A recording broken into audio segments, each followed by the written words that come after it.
is we have to be the party of free speech and open debate. We can't be the party that says, I won't talk to, I'm here talking to you on NBC. There's other candidates in this race that say they won't talk to NBC News. Ron DeSantis is one of them. Well, this next video has, we've been talking about Vivek Ramaswamy lately, and apparently he appeared on Chuck Todd's show.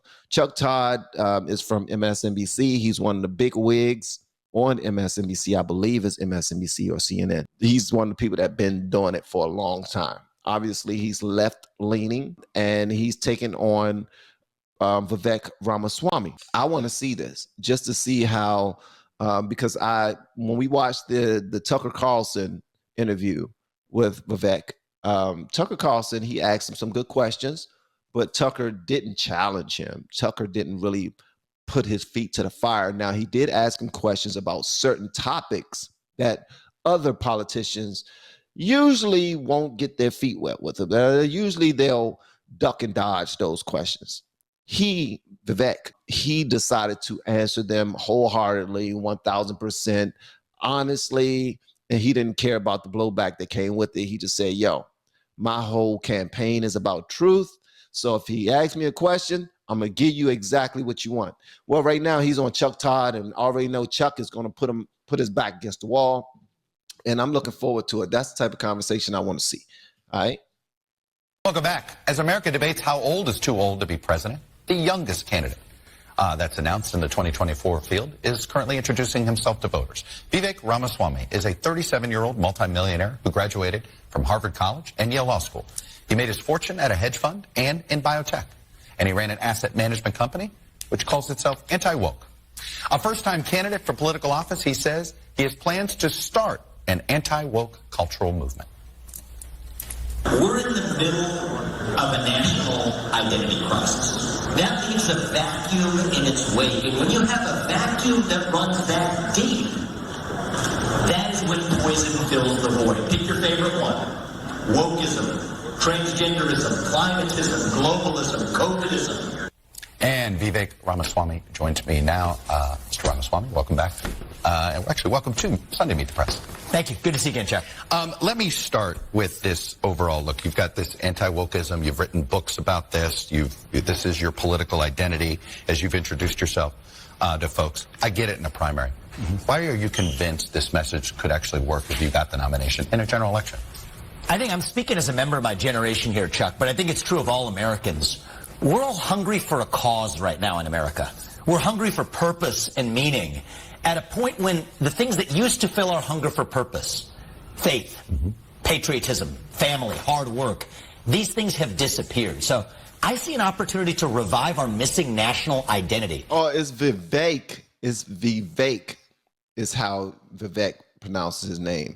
I think that's something that Americans hunger for across the political spectrum, answering what it means to be an American today. You ask people my age that question, you get a blank stare in response. I think that is the vacuum at the heart of our national soul.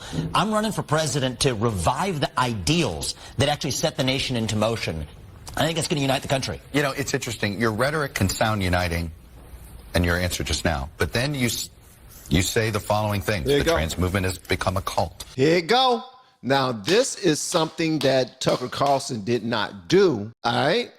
And this is why I like to watch the opposing side interview the guy that everybody's raving about, all right? Because this is the type of stuff that you're going to get.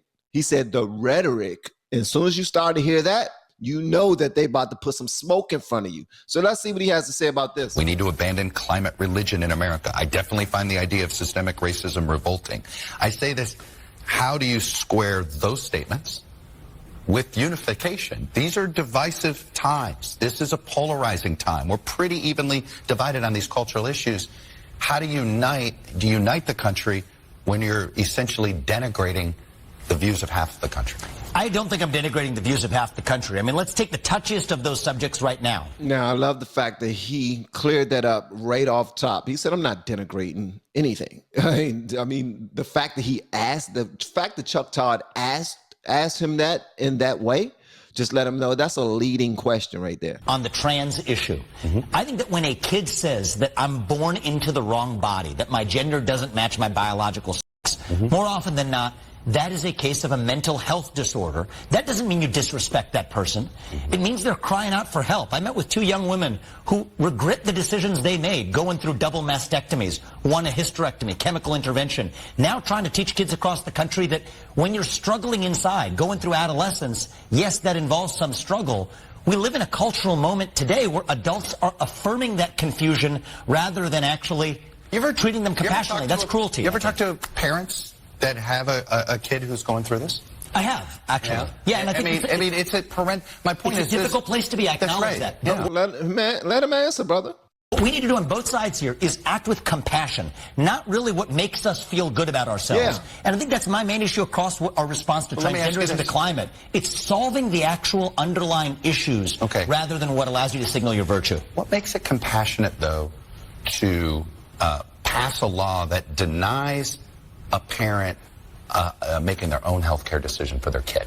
Let him talk first, because I was about to say something and it would have been mean. That's the part of this. That doesn't sound very conservative and small government to me. Well, look, there isn't a state in this union that allows you to smoke an addictive cigarette before the age of 18, that allows you to get a tattoo before the age of 18. That's a body-altering change that a kid may later regret in life.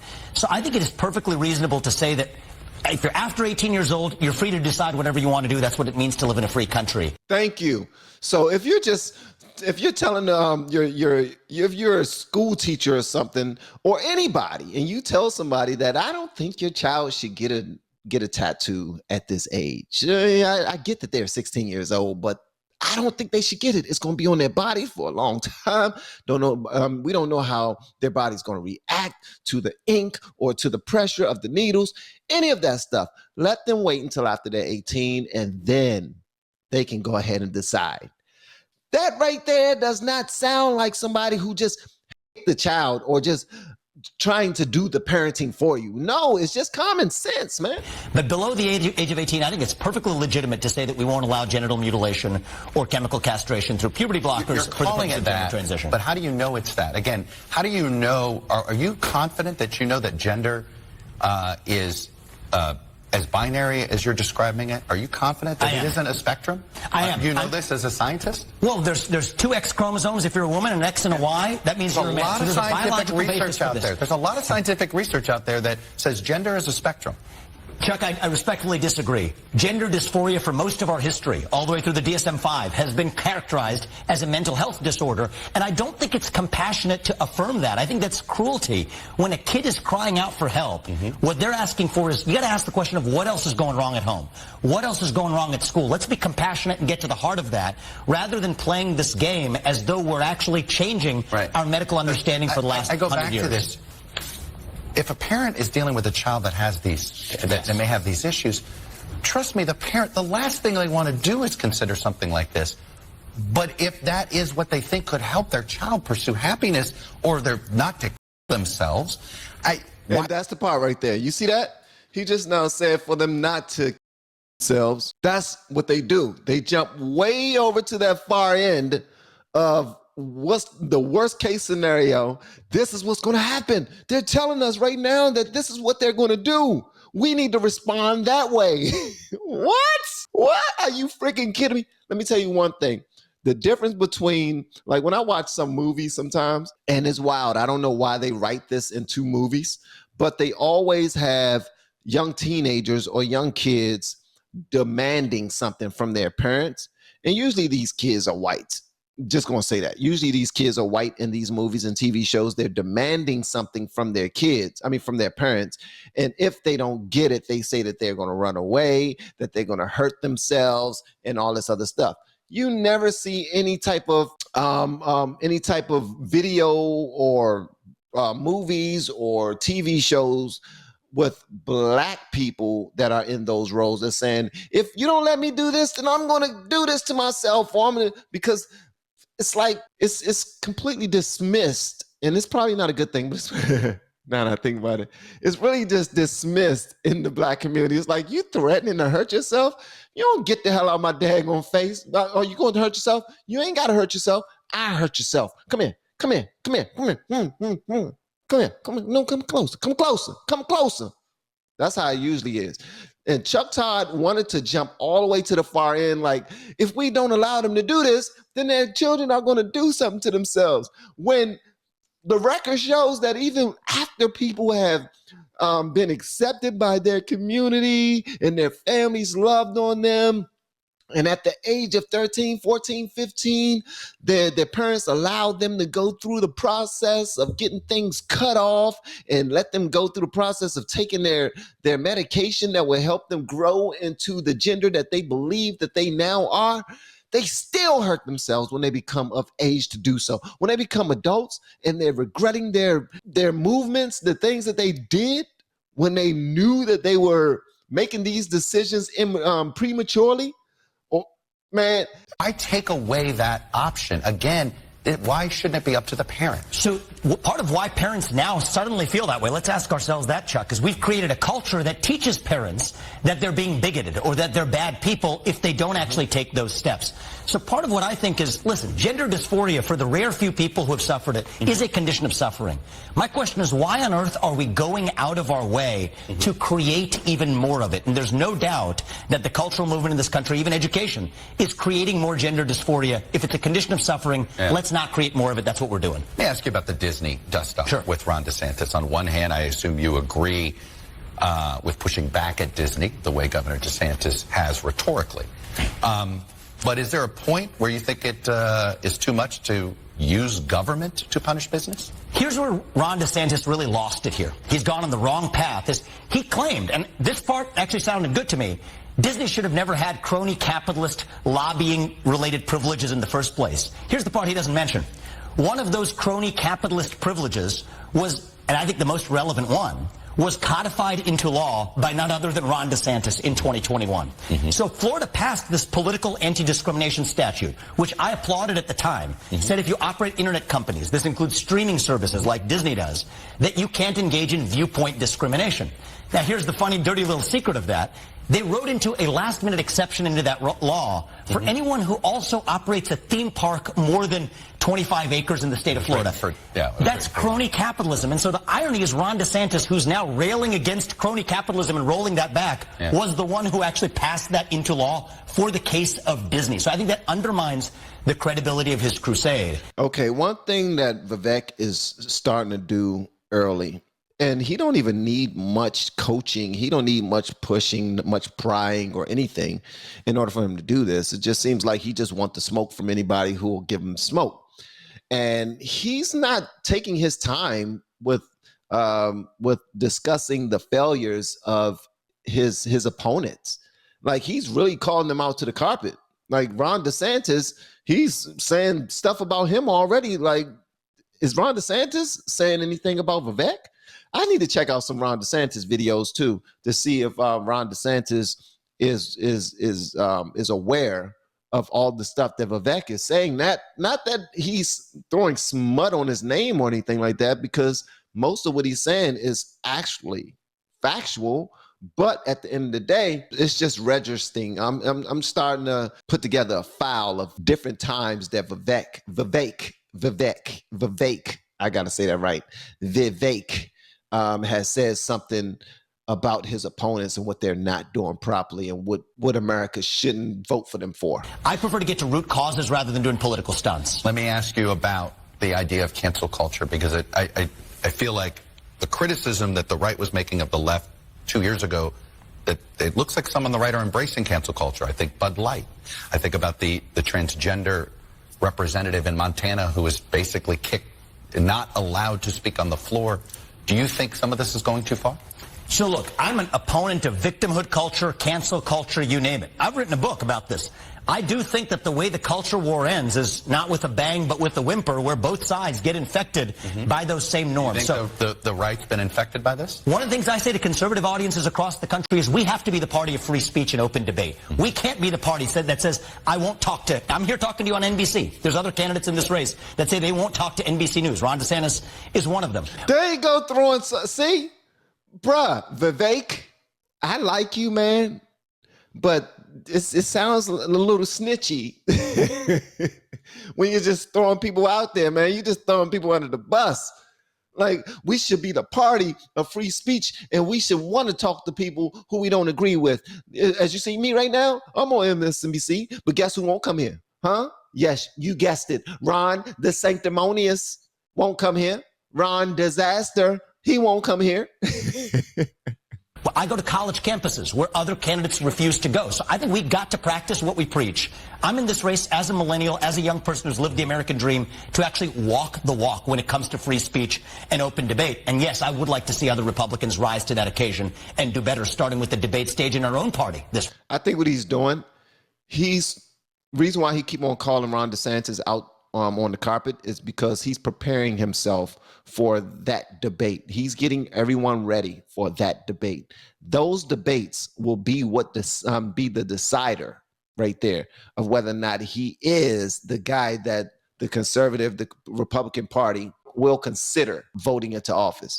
If Donald Trump doesn't do debates, will you not support him if he's the nominee? Well, I'm not going to let him get away with that. If Donald Trump don't do debates, why would you even ask that question? When the last time Donald Trump ran from a daggone debate? Huh? Am I missing something? Please let me know in the comments if y'all know of any times that Trump has said that he's not doing any debates. Because last I saw, that dude, he will debate anybody. He will talk to anybody, have conversations with anybody. And Vivek, what he's doing right now in this video is not new. It's not something that other people inside the conservative party aren't doing. I mean, because Trump has done it first. Wasn't he just now talking one-on-one with some lady on MSNBC who tried to push him, who tried to box him in with the question about whose side are you on, Ukraine or Russia? Who do you want to win? And she also says something else that she tried to back him into a wall with. Like, so him getting in front of adversaries is not new. Donald Trump. What does that mean? What do you mean you're not going to let him get away with it? He can do what he wants to do. I don't think the other candidates, including Donald Trump, are going to relish being on that debate stage with me. But I think that the way that he's shown in 2015, what people gave him credit for was that he was an outsider and a disruptor. I'm the outsider in this race. And I think that if you want to be part of, like Joe Biden, an existing establishment that doesn't want to debate, I think people are hungry for new blood. What should the party use as leverage to force him to show up on the debate stage? I think it's the voters. I think it's my job and it's the job of candidates to tell voters that if you want someone sitting across the table from Xi Jinping, if you want someone with the spine to take on the administrative state, it's the top of my domestic agenda, you better darn well not be scared to show up on a debate stage with the new challenger. Isn't Xi Jinping the same guy that Joe Biden, when he was asked if he can give one word that describes America, that's what he said? He said, mumble, mumble, mumble, playing the ukulele and hanging out in the Himalayas with Xi Jinping. That was his one word. So when he thinks about America, he thinks about hanging out with Xi Jinping. Donald Trump did a great job of that in 2015. Yeah. I'm the outsider in this race. You have indicated you would support a 6-week abortion ban if you were a governor of a state and all this. What would you do on a federal level? Would you create a floor? So I believe in being principled on this, Chuck. I'm unapologetically pro-life. And like many in the pro-life movement, I believe that abortion is a form of murder. Murder, though, is regulated by the states, not by the federal government. I believe in the Constitution. I think Roe was wrongly decided. I've said so for a long time. This is a matter for the states, not the federal government, and I stand on principle there. When does a fetus have constitutional rights? So look, 6 weeks is at the end of life when you lose brain waves. That's our moment of death. Where in the Constitution does it say someone has constitutional rights as a fetus? It's not codified in the Constitution. That's why this is a matter for the states. But I do believe that I'm unapologetically pro-life, but one of the areas where we can do better in the pro-life movement is to walk the walk. Provide an easier option for women to get to yes. I support a conversation about adoption, childcare, even greater responsibility for men. I think that's how we turn this issue into being less divisive. I like that. Rather than him just giving his position, he gave solutions. And that's something that people need to do. That's one of the reasons why I like Trump now, because one thing that he does is when he talks about what's going on wrong, the things that are going on wrong in this country, he then present not only, well, he brags a little bit. He points out what's going on wrong in the country. And then he brags a little bit about when I was president, I did this, and this. When I become president again, I'm going to fix the things that are going on by doing this, and this. So then he goes into the solutions. All right. So I like it. I like this whole thing because it's going to bring the best out of all of these individuals who are considering running. They understand the stakes. They know the stakes. Obviously, this current administration knows the stakes because they continue to try to throw stuff at Trump. They continue to try to indict him. They continue to try to investigate him. They ignore every single thing that the people who are currently in the White House are doing. And they know how serious it is, but they can care less. So that right there shows me how disingenuous a lot of these people are. Like, I'm talking about the news teams on MSNBC, CNN, Fox, all of them. The politicians, that's the reason why I don't trust these politicians. I'm still waiting for that. Right now, when I hear Vivek speak, I don't hear heart yet. I don't hear heart. I don't hear love. I don't hear concern. I don't hear pure concern or anything like that. I don't hear any of that. What I hear is somebody that's just straight lined, from the mind, research, business. Let's just get to it. Let's fix it. It's going to be easy. I'm going to do a better job than everybody because I'm smarter than them. That's what I'm hearing. I'm not hearing anything about any type of concern for anybody's well-being or anything like that. Now, I know y'all say it's about facts, not feelings. Well, guess what? When you are a president of people with feelings. Different experiences, different perspectives, different ways of looking at things, obviously, because they've come from all over the world. And this gentleman right here, he will have to be the president of all of these individuals. All right. So that's why it does matter. One of your big applause lines that is a bit of a head scratcher for me is defund the FBI. Yeah. So if you I didn't say defund the FBI. I said shut down the FBI and replace it with something new. Yeah. So you want to shut down the FBI? What are you replacing it with? I think it's a new apparatus built from scratch that actually respects the law instead of making it up. And the funny thing, Chuck, is if you look at over the last... You think the FBI constantly is making up the law? That is... All right, so what Chuck Todd just now asked him, and he thought that it was going to be a shutdown question when he asked him this. He said, you want to shut down the FBI, so what do you propose? What do you propose doing? And then he sat back thinking that his answer was going to be stupid. Let me go ahead and send this back probably like 5 seconds, and so we can hear it. Instead of making it up. And the funny thing, Chuck, is if you look at over the last... You think the FBI constantly is making up the law? That is a huge charge. They just stopped major fentanyl, been able to get rid of... I mean, there's a lot of work the FBI does other than respond to complaints from elected officials who don't like it. All right, Chuck Todd, you've been in the business long enough to be able to point out the fact that FBI has failed us time and time again. Also, FBI has been proven to be behind a lot of the bull sugar honey iced tea that this current administration want to bury. All right. And they're using the FBI for that.